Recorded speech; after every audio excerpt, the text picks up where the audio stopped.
rasilimali zetu ni chache. Kama mnavyojua, mara nyingi tunategemea kupata kutoka nje, mikopo kutoka kwa taasisi mbalimbali za kimataifa, mabenki ya kimataifa, lakini yaliyotokea nchini kwetu yametutia doa kidogo.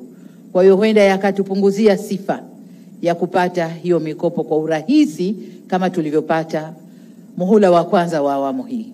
Muhula wa kwanza wa awamu hii tulikuwa tunapata sana kwa sifa zetu, kwa msimamo wetu, kwa kazi tunavyofanya.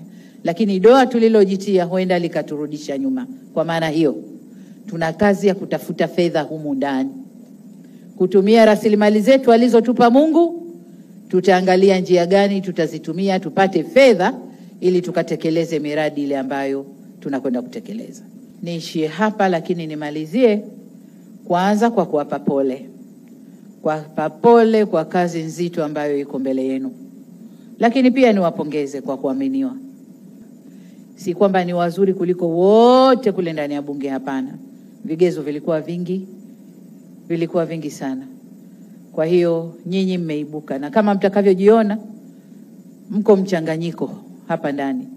Mchanganyiko kutokana na background za kiuchumi, background za kijamii, background za kisiasa.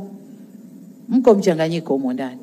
Kwa sababu wote ni Watanzania na wote kazi yetu ni kuhudumia wananchi.